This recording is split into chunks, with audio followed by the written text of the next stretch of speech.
बहुत सारे लोग बिना कुछ जानकारी हासिल किए सातों चक्र या कुंडलिनी जागृत करने की शुरुआत करते हैं। 7 चक्रों को जागृत करने का योग मूल रूप से सबसे जोखिम भरा योग है। मैं जोखिम भरा इसलिए कह रहा हूं क्योंकि यह सबसे शक्तिशाली भी है। सबसे शक्तिशाली हमेशा सबसे खतरनाक भी होता है। 7 चक्रों का योग आपको कुछ दिनों के भीतर ही बदल सकता है। अचानक अभ्यास के कुछ दिनों बाद ही आप अपने ही घर में एक अजनबी की तरह महसूस करेंगे। ऐसा क्यों? क्योंकि यह आपके बारे में सब कुछ बदल देगा। 7 चक्र जागृत होने के बाद आपको बहुत सारे आध्यात्मिक अनुभव और अद्भुत शक्तियां मिलेंगी, मगर बहुत सारे लोग नियमों और सावधानियों की बातों को बिना जाने 7 चक्र जागृत करने की प्रक्रिया को शुरू करते हैं। चक्र तो जागृत नहीं होते, मगर बहुत सारी परेशानियों में जरूर उलझ जाते हैं। कोई तो पागल तक हो जाते हैं, अपना आपा खो देते हैं। इसीलिए मैं आज कुछ ऐसे नियम और सावधानियां बताऊंगा जिन्हें आपको अपने जीवन में उतारना आवश्यक है। अगर इन बातों को आप अपने जीवन में नहीं उतार सकते हो तो आप इस साधना के लिए सक्षम नहीं हो और ना इस मार्ग पर चलने की कोशिश करना, क्योंकि इन नियमों का और सावधानियों का पालन किए बिना कोई भी एक चक्र को भी जागृत नहीं कर पाएगा। अगर कर भी लेगा तो उस चक्र की ऊर्जा को वह संभाल नहीं पाएगा या अपने मन को शांत तथा पूरे शरीर को संतुलित नहीं रख पाएगा। मगर चिंता मत करो, आज जो मैं नियम और सावधानियां बताऊंगा उनका पालन करोगे तो आपको जीवन भर कोई भी दिक्कत या परेशानी का सामना नहीं करना पड़ेगा और आपके चक्र भी बहुत ही आसानी से सुलभता से जागृत होने लगेंगे और ऊर्जा को भी आप बहुत ही आसानी से संभाल पाओगे। वीडियो थोड़ी लंबी हो सकती है, मगर बिना स्किप किए अंत तक जरूर देखिए, क्योंकि इसी के बीच में एक ऐसी साधना बताऊंगा जिसे करने से आप दुनिया की हर सिद्धि, हर वस्तु को प्राप्त कर सकते हैं। 7 चक्रों को जागृत करने से पहले आपको कुछ नियमों का पालन करना होगा। उन्हीं नियमों को आज हम इस वीडियो में जानेंगे। कुछ ऐसे नियम और सावधानियां जिसे अपने जीवन में, आचरण में लाने के बाद आपको कोई भी परेशानियों का सामना नहीं करना पड़ेगा। 7 चक्र जागृत करने के लिए सबसे जरूरी है अष्टांग योग के यम नियम का पालन करना। इन दोनों को थोड़ा विस्तार से बताऊंगा क्योंकि सबसे महत्वपूर्ण यही 2 विषय है। यम को महाव्रत भी कहा जाता है, इसीलिए कह रहा हूं कि ये 2 सबसे महत्वपूर्ण विषय है। हठयोग प्रदीपिका में अध्याय 1 के 17वें श्लोक में कहा गया है, अथ यम नियमा अहिंसा सत्यमस्तेयम ब्रह्मचर्यम कशमा धरति दयार्जवम मिताहार शौचम क्षैव यमादश। इसका अर्थ है यम के ये 10 नियम अहिंसा, सत्य, अस्तेय, ब्रह्मचर्य, क्षमा, धृति, दया, आर्जव, मिताहार और शौच व्यक्ति के नैतिक आचरण और आत्मनियंत्रण के लिए आवश्यक सिद्धांत हैं। मगर अष्टांग योग के यम में इनमें से 5 विभाग मिलेंगे और बचे हुए 5 विभाग अष्टांग योग के नियम में मिलेंगे। पहले जानते हैं यम के 5 विभाग जो है सत्य, अहिंसा, ब्रह्मचर्य, अस्तेय और अपरिग्रह हैं। इन सबको एक एक करके समझाता हूं, तो प्लीज दोस्तों वीडियो को लक्ष्य पूर्वक देखिए। सत्य क्या है? जो जैसा देखा, सुना या जाना गया है उसको उसी तरह से कहना सत्य है। न्याय और समानता पूर्वक व्यवहार सत्य आचरण है। मन, वचन तथा कर्म से सत्य का आचरण सर्वश्रेष्ठ धर्म है। कबीर साहब जी ने भी कहा है, सांच बराबर तप नहीं, झूठ बराबर पाप। जाको हृदय सांच है ताको हृदय आप। अपने व्यावहारिक जीवन में सत्य को बिना उतारे मन की शांति, एकाग्रता आना संभव ही नहीं है। यम का दूसरा विभाग है अहिंसा। मन, वाणी तथा कर्म से किसी को भी कोई हानि न पहुंचाना अहिंसा है। पर दोष, निंदा, चुगली, क्रोध, कटुवाणी आदि के द्वारा किसी को कष्ट देना हिंसा ही है, क्योंकि इससे भी अगले व्यक्ति को ठेस पहुंचती है, वह दुखी होता है, तो किसी को भी तकलीफ देना हिंसा ही है। यदि हमें अपने मन तथा चित्त को शुद्ध एवं निर्मल करना है तो इससे बचना होगा। शुद्ध प्रेम ही इसका आधार है, और जब तक आपका मन शुद्ध नहीं होता तब तक आपको ना आत्म साक्षात्कार होगा, ना आपका कोई चक्र जागृत होगा। तो इसीलिए हमें इन सब से बचना चाहिए। यम का तीसरा विभाग है ब्रह्मचर्य। ब्रह्मचर्य किसे कहते हैं? ब्रह्म प्लस चर्या अर्थात ब्रह्म अनुरूप जीवन शैली। ब्रह्मचर्य को धारण किए बिना 7 चक्र को जागृत कर पाना असंभव है। सिर्फ अपनी काम वासना पर नियंत्रण रखना यह सिर्फ एक तरफा ब्रह्मचर्य है। वह कैसे, चलिए बताता हूँ। ब्रह्म सबसे बड़ी सत्ता को कहते हैं तथा चर्य का तात्पर्य रहना होता है।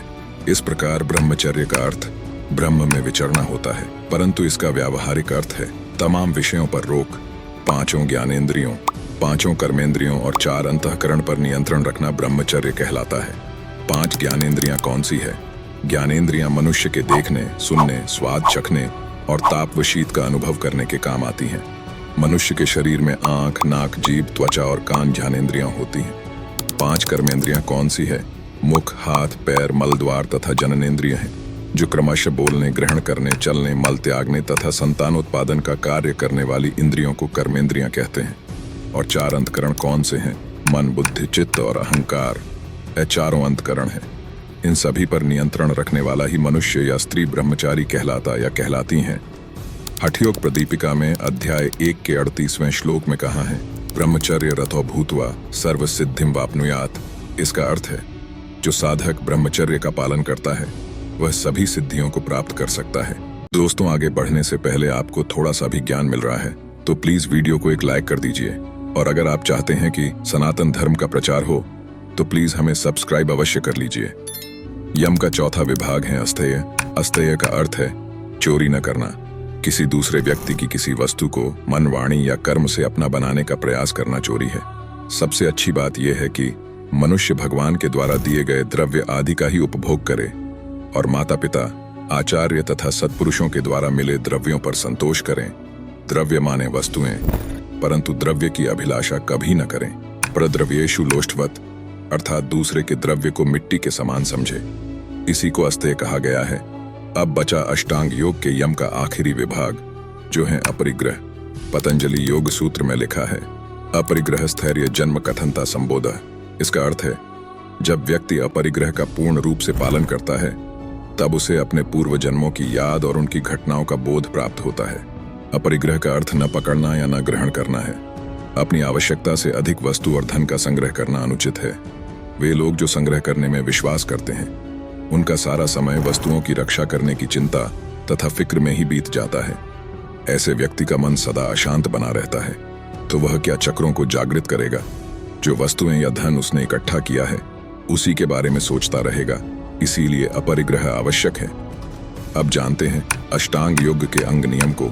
इसमें भी 5 विभाग है, और वह हैं शौच, तप, संतोष, स्वाध्याय तथा ईश्वर प्रणिधानी। चलो इनको भी एक एक करके समझाता हूँ, मगर मैं आपको बता दूं, जब तक आप इन नियमों का पालन नहीं करोगे तब तक आपका कोई भी चक्र जागृत नहीं हो सकता है। नियम का पहला विभाग है शौच। शौच से अभिप्राय है शुद्धता, पवित्रता। इसे 2 भागों में बांटा जा सकता है, एक बाह्य शुद्धि, दूसरा आंतरिक शुद्धि। बाह्य शुद्धि किसे कहते हैं?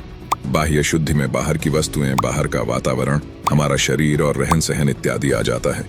जैसे मिट्टी, साबुन, जल आदि द्वारा शरीर के अंगों को साफ सुथरा रखना, वो वस्त्र आदि की शुद्धि रखना, सात्विक आहार युक्त भोजन करना, यौगिक क्रियाओं द्वारा शरीर को निरोगी रखना बाह्य शुद्धि है। बाह्य के साथ साथ आंतरिक शुद्धि, जिसे हम अनदेखा करते रहते हैं, इसका भी बड़ा महत्व है। आंतरिक शुद्धता से अभिप्राय है मन की स्वच्छता, यानी हमारे मन में दूसरों के प्रति ईर्ष्या द्वेष न हो, हम स्वार्थी या विषयों के प्रति लालायित न बने रहें। अहंकार, ममता, राग, द्वेष, ईर्ष्या, भय आदि दुर्गुणों की जगह मैत्री, करुणा, नम्रता, सदाचार, मुदिता व उपेक्षा का पालन करना आंतरिक शुद्धि है। बाह्य शुद्धि और आंतरिक शुद्धि ये शौच के नियमों को दर्शाता है। नियम का दूसरा विभाग है तप। तप किसे कहते हैं? मन और इंद्रियों के संयम रूप धर्म पालन तथा धर्म रक्षा करने के लिए कष्ट सहना तथा व्रतादि का अनुष्ठान करते रहना ही तप कहलाता है। इसे मैं थोड़ा खुलकर बताता हूँ। निर्धारित समय मर्यादा का उपवास करना तप है। भूख के प्रमाण से कम भोजन करना अर्थात एकासना, व्यासना आदि व्रतों से मनोनिग्रह करना तप है। तप के लिए आहार पदार्थों को कम संख्या या मर्यादा में ग्रहण करना तप है। जिस भोजन में जुबान को रस आता है, जैसे खट्टा, मीठा, तीखा, चटपटा, इन सब का त्याग तप कहलाता है। शरीर को सुखशील साधनों से दूर रखना, उसे कष्ट सहने योग्य बनाना, कष्ट को भी संभाव से सहन करना भी तप है। ब्रह्मचर्य और सत्य अहिंसा का पालन करना भी तप कहलाता है। तप से पापों का नाश होता है तथा सिद्धियां प्राप्त होती हैं। इनमें भी खुलकर बताने जैसा बहुत कुछ है, मगर एक एक शब्द को खुलकर बताऊंगा तो दोस्तों वीडियो बहुत ज्यादा लंबी हो जाएगी। फिर भी कोशिश करूंगा बताने की, मगर आप वीडियो को ध्यान से देखना। अब जानेंगे संतोष किसे कहते हैं। संतोष से जो सुख प्राप्त होता है वह सबसे उत्तम सुख है। संतोष को ही मोक्ष सुख भी कहते हैं। सुख दुख, लाभ हानि, यश अपयश, सिद्धि असिद्धि, अनुकूलता प्रतिकूलता आदि के प्राप्त होने पर सदैव संतुष्ट प्रसन्न चित्त रहने का नाम संतोष है। व्यावहारिक जीवन में काम, क्रोध, लोभ, मोह, मद मत्सर, अहंकार आदि के वशीभूत न होकर सदा संतोष का आश्रय ग्रहण करना ही संतोष कहलाता है। योग सूत्र में लिखा है संतोषादनुत्तम सुख लाभः। इसका अर्थ है संतोष से अनुपम सुख की प्राप्ति होती है। अष्टांग योग के नियम का चौथा विभाग है स्वाध्याय। स्वाध्याय का मतलब जिस अध्ययन प्रक्रिया को दैनिक जीवन में अपनाने से स्व का मतलब अपने आप को जानने समझने में सहायता मिले, वही स्वाध्याय कहलाता है। कल्याणप्रद शास्त्रों का अध्ययन और अपने इष्ट के नाम का जप, सुमिरन, पठन, मनन एवं गुणानुवाद करने का नाम भी स्वाध्याय है। अपने इष्ट के स्वरूप को बुद्धि में धारण कर अपने अंतःकरण में उनका गुणानुवाद करना स्वाध्याय साधना की एक विधि है। इससे अहंकार मिटता है, अंतःकरण शुद्ध होता है तथा स्व को जानने की क्षमता का विकास होता है। योग सूत्र के अध्याय 2 के 44वें श्लोक में बताया है स्वाध्यायादिष्ट देवता संप्रयोग, अर्थ स्वाध्याय से ईश्वर से संप्रयोग या संपर्क प्राप्त होता है। 5वां विभाग है ईश्वर प्रणिधानी। समाधि सिद्धि है ईश्वर प्राणिधानात्, अर्थ ईश्वर प्राणिधान से समाधि की सिद्धि होती है। ईश्वर प्रणिधानी कर्म बंधनों से मुक्त होने का भी साधन है। आप ईश्वर के जिस स्वरूप को मानते हो अपने सभी कर्म उसी ईश्वर को अर्पण करते जाना तथा उन कर्मों के फलों को भी अपने भगवान के चरणों में अर्पण कर देना ही ईश्वर प्रणिधानी कहलाता है। इसमें अगर आपको कुछ भी सवाल हो तो आप हमसे पूछ सकते हो, हम आपके सवाल का जवाब अवश्य देंगे। आपको अगली वीडियो किस टॉपिक पर चाहिए इसकी भी डिमांड आप कर सकते हो। हमारा तीसरा विषय है प्राणायाम। प्राणायाम का योग में बहुत महत्व है।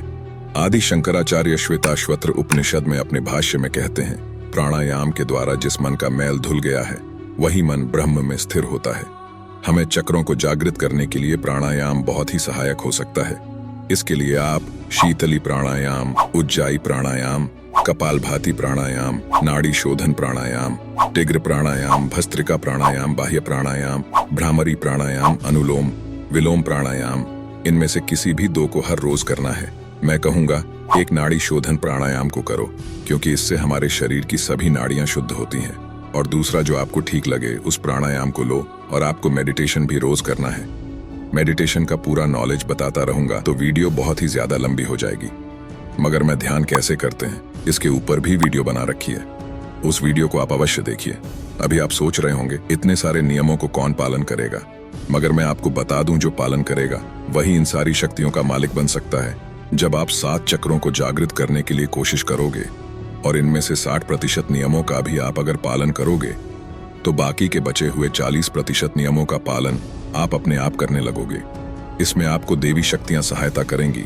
कोई भी अगर धर्माचरण करने की कोशिश करता है या धर्म की रक्षा करता है तो उसके साथ हमेशा भगवान की शक्तियां भी साथ होती हैं। चौथा विषय है साधना में निरंतरता। पतंजलि योग सूत्र में लिखा है स तु दीर्घकाल नैरंतर्य सत्कारा सेवितो दृढ़भूमि। इसका अर्थ है साधना तभी स्थिर होती है जब वह लंबे समय तक बिना रुकावट के श्रद्धा के साथ की जाती है। ध्यान और साधना को निरंतरता के साथ करना चाहिए। चक्र जागरण की प्रक्रिया में धैर्य और संयम की आवश्यकता होती है। यदि साधक बीच में साधना को छोड़ देता है या अनियमित रूप से करता है तो उसे इसका लाभ नहीं मिल पाएगा। साधना में धैर्य और निरंतरता बनाए रखें। आपको इन सब का अभ्यास रोज करना है। संपूर्ण अष्टांग योग को जानने के लिए इस वीडियो को देखिए। सभी साधनों का एक ही सीधा सा साधन जानना चाहते हो तो इस वीडियो को देखिए। तो मिलते हैं दोस्तों अगली वीडियो में। अंत तक बने रहने के लिए आपका बहुत बहुत धन्यवाद।